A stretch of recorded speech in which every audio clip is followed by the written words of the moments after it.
I did want to thank the previous panel that talked about gray water. As I mentioned a little bit about human use on the water system, the municipal use and then the gray water use down the road that's probably projected, and California's already a little bit ahead of us in utilizing some of this for ag stuff or lawn stuff like that. But as we mentioned earlier, this year's been a great wet year for everybody as we see outside. And as was mentioned by Andy, that what about the next 2 years, 5 years? Is it going to be as wet as it is? If we're just looking at what our uses are in the tributaries that come down to the municipal use or ag use, whatever the case may be, what about the overall lands? And then wildland fire mitigation is going to happen, because everything else from the land's perspective is drying up. But whatever water we use on a human consumption side and non-consumption is going to also impact of our day-to-day stuff. So I'm thinking more overall of the land overall, not only just humans, but all the animals that'll be impacted, because you're thinking of your wildlife. Where are they going to start going to get some of this water if all the lands are drying up? Where are they going to migrate to? So we have to think a little bit bigger than just the human part of it, but also the wildlife side, the environment, the plants. So the environmentalists come into play too. So just my thoughts. Talking about squandering potentially once a century inflow, what I mean is the resiliency in the Colorado River system, I think everyone can agree, is driven by storage in reservoirs. In the upper basin, we're taking this opportunity to repay the loans to Flaming Gorge, from Flaming Gorge and Blue Mesa. That's not squandering this opportunity. A failure is when we have inflows of this magnitude and we do not rebuild storage in Lake Powell and Lake Mead. That's a challenge for reclamation. It's more importantly a challenge for how the lower basin manages its water use. The March study that I showed you had a release from Lake Mead of 7.82 million acre feet. And the uses in the lower basin were in excess of that, which is why the system was depleting storage based on that forecast. People should live within the supply that's available. In the lower basin, that means rebuild your storage by managing your uses downward. I believe they will, but we will see over the course. And so squandering this opportunity is failing to rebuild resiliency in the form of storage, both in the lower basin, Lake Mead, and in the upper basin, Lake Powell. I believe that elevation 1050 in Lake Mead is not healthy, and I believe that elevation 3525 in Lake Powell is not healthy. We need to do better. I would just say I completely agree with Chuck that that's part of the crisis management, that if we keep those reservoirs, if we manage our system to target these very low levels in the major reservoirs, that means we are one bad year away from an absolute crisis where we all of a sudden are once again getting threats from the federal government that they're going to come up into the upper basin and shut down federal projects. That's not an acceptable way to manage the system. And if I can, you know, Andy, you and I 100% are in alignment on that. And what the commissioners have stated is pivoting to the long term, the getting off the emergency hamster wheel, because it is a distraction. Aridity is our future. Back to the movie that we saw, I think the learning to live and live without, live with and live without the available supply. That is the everyday experience in the upper basin, and it needs to be basin-wide. For you, Andy, you were talking about the system conservation pilot program and how that's not working. Can you go into more detail on what's not working with that process and what could work better? Sure. Just to kind of frame the question or the response, System Conservation Pilot Program is a program to systematically pay water users to conserve water, to reduce their consumptive use, and then that consumptive use is theoretically left in the stream. And to the extent that it is provided in the system, it is supposed to provide benefits to the federal reservoirs in terms of protecting infrastructure at Lake Powell. The idea that our farmers and ranchers and hopefully one day our cities will actually be asked to conserve water is not a bad idea at all. In fact, hydrologic reality says we need to find ways to do that. We know we're going to face those challenges.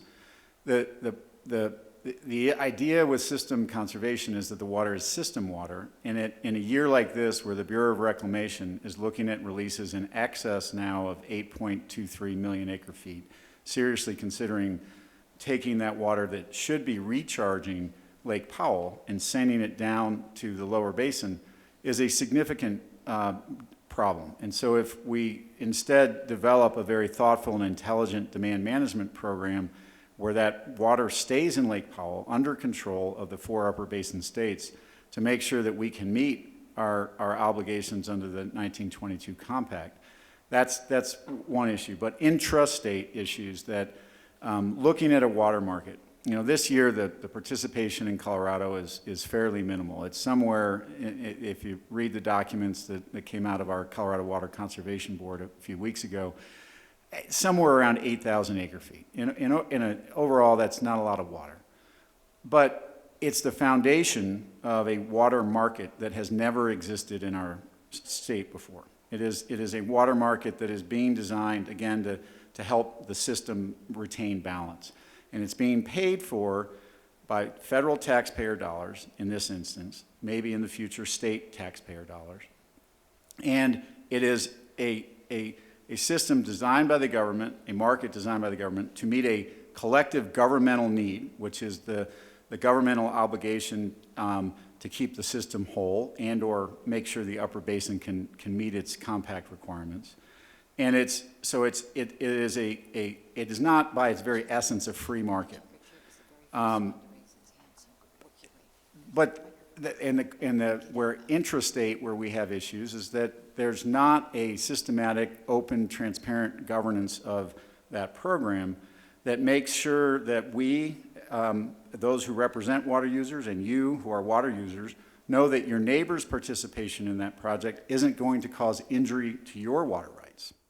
We don't know, if the program grows, our district and others have done all sorts of work studying the economic impacts to communities of these water market programs. And there's nothing built in to make sure that our community, into this system, to make sure that our communities are protected.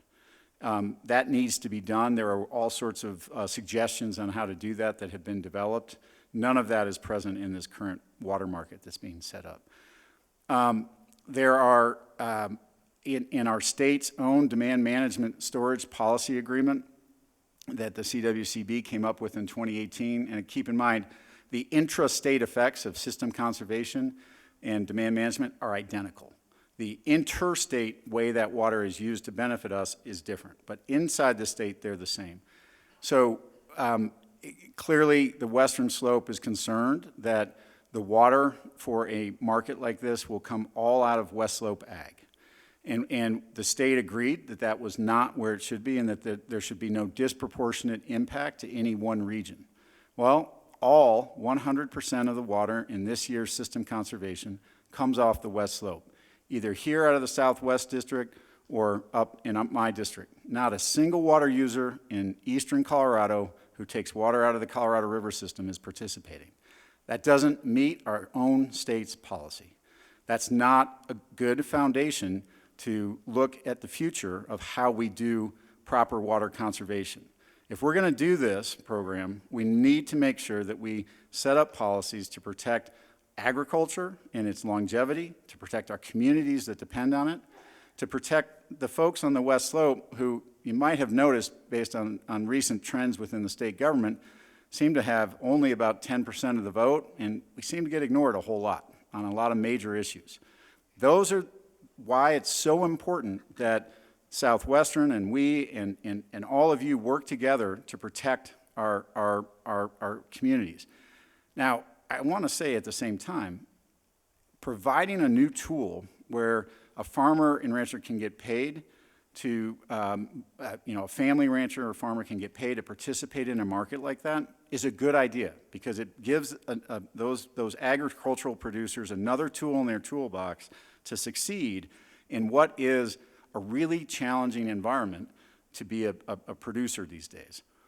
How do we provide that tool in a way that also makes sure that the longevity of agriculture and the longevity of our communities is protected? And those are the discussions we need to have, and those are the rules we need to create for these markets and these ideas that are being set up.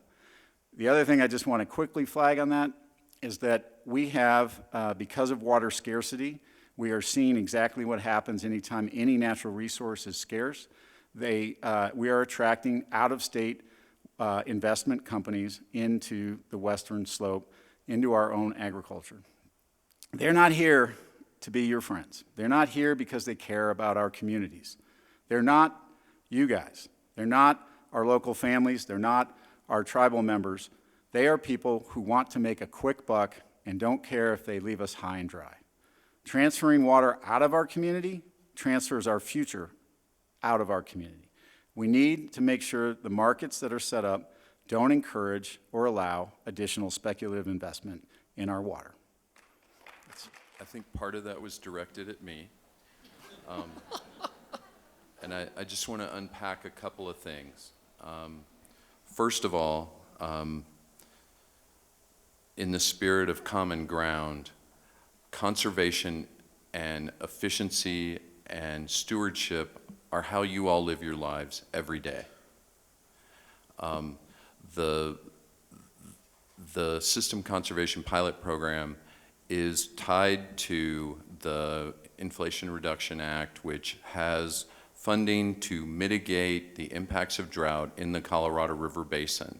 We're explicit in the program that this isn't a shepherding program. We are funding people who are voluntarily and temporarily seeking compensation for a one-year program to conserve existing consumptive use. I want to reflect to Chairman Hart. We reached out through the state of Colorado and me directly, talking to the Ute Mountain Tribe, and said, are you interested this year? And Chairman Hart and his folks said, no, we want to farm. We've been dry. We've had 90% reduction in our supply. There's no amount of money in the game. It's important to our community. It's important to food security. We need to put our system back together.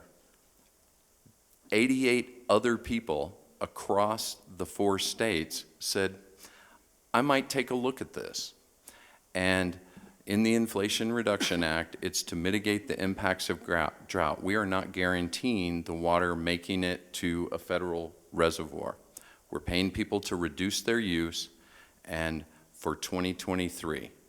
The idea that the federal government is establishing a water market is, I think, an extension. What am I going to say? I don't think it's real. I don't think it's true.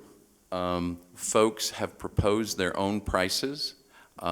No one is, the only market is a floor that people have largely rejected based on 2018. I don't want to belabor this point, but this is an issue within Colorado as between how you all work together within your state. It is supported by the 3 other states and how it's rolled out. I want to own that it has been clunky and challenging, and we have lacked transparency. That's through me. because we were on an emergency hamster wheel in December. We got legislation from the federal government authorizing the expenditure in December, on December 22nd.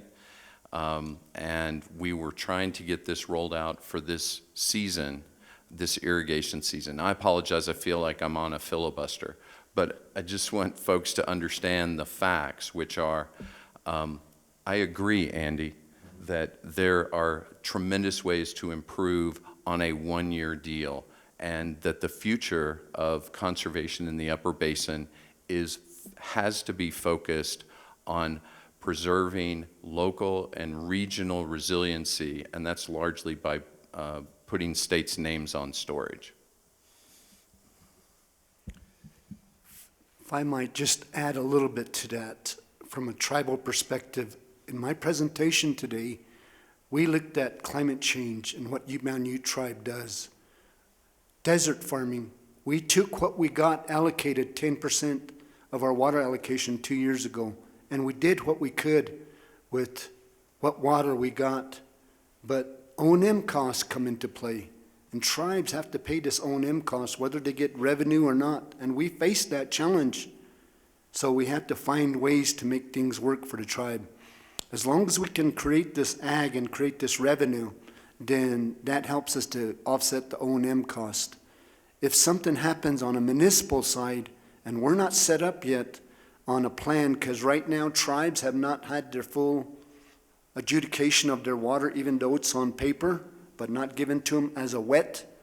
And then how do we plan if, let's just say, right now, they're introducing a lot of electrical vehicles, EV vehicles, but how many charging stations is there between point A to point B? If you don't have any funding or a recharge somewhere, then you're going to run out of power somewhere, and you can just sit there.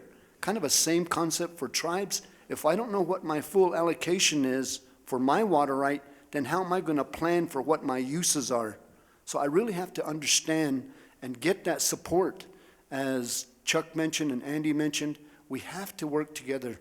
The tribes have 25 to 30% of the water allocation in the Colorado River Basin. They are opportunities for everyone to work together to make things happen. All you have to do is open that door and say, tribes, let's sit down and talk. We might agree, we might not agree. I had a meeting the other day in Durango, and we weren't ready yet because we haven't developed a plan. So we need to be able to develop a plan that meets our needs. And to me personally, I want to be able to choose for Ute-Mountain Ute Tribe what my water uses are. I want to be able to use, if I can't use M&I, then let me use ag, because I have a more productive idea on utilizing that. I think a lot of you kind of feel that same way, especially the proposals by the federal government on ag and having farmers fallow their fields at a very minimal cost. I mean, that idea is probably here or there, but it's something that's probably not going to work. So they have to re-look at it again. Federal government, and I hate to say this, but they're not always right. And tribes across this country know that best because of the treaties we've had and the obligations they made. So we have to go back to the table and re-look at it again. Yes, we might get a lot of ideas, but it's going to boil down to this partnership and working together and making things work. So just my comments. Thank you. I'm going to take one more audience question because this guy's been very, very patient, so go ahead. Mr. Hart, you brought up a really important discussion item, and that's a treaty. I don't know if you guys have discussed it at all, but what about the treaty we have with Mexico that was signed in 1944? Yes. Thank you for that question. Treaties is something that the federal government has worked with a lot of countries, Mexico being one. I think California has also claimed senior water right. But you look at tribes overall. Our treaty for Ute Mountain, or Utes in general, go back to 1849 in Abiquiu. Then we go off the water treaty of 1868. So you talk about treaties, who has really the senior water rights? in this country, it's the tribes that have really lost out and have been pushed to the side. And other countries sometimes have treaties with the United States government on other issues like what's going on with Ukraine or other countries across this land, around this world. And sometimes we push a lot of money toward other countries when we sometimes need to focus what's here, what's going on within our own country, and really look at the priorities, because it's the United States citizens that should be able to access these funds, whether it's tax-paying dollars or whatever funds that are allocated by legislation, then that needs to be put as a priority. Yes, we can help other countries, but other countries sometimes need to become more self-sufficient. Sometimes they lack that initial funding to get things moving, but sometimes their economy doesn't meet the needs of their wants too. So it's pretty global on the needs for everything. But going back to your treaty, the Treaty of Mexico, theirs was in 1944, I think it was. And we need to try to help them out too, but by the time that water gets down there to the California Baja area, that water is sometimes not in a real good condition, as some of the people from California said. It's really salty, but we are trying to work, and I think the federal government, Department of Interior, has been trying to work with the Mexico country to help meet their needs. But let's be fair and equal and look at all the tribes and their treaty rights too. So just my comments, sir. Thank you. Yeah, if I could just, Be brief. just really briefly, I think it's important, and Chairman Hart put his finger on it, which is there is a treaty with Mexico that has a water supply commitment from the United States. The way the intersection of the 22 Compact, the 44 Treaty, and the 48 Upper Colorado River Compact create space where I think the Upper Division perspective is 7.5 million acre feet if that water is available, and I'm sorry, 7.5 million acre feet. The Upper Division will not cause depletion below that amount, which implies that climate change can change what the amount of water available from the upper basin to the lower basin is. And I'm sorry, I'm going down this rabbit hole, but I'll drill right into it. I don't think we have an obligation from the upper basin to long-term provide half of the obligation to Mexico that the U.S. took on. They have tremendous tools in the lower basin to address it.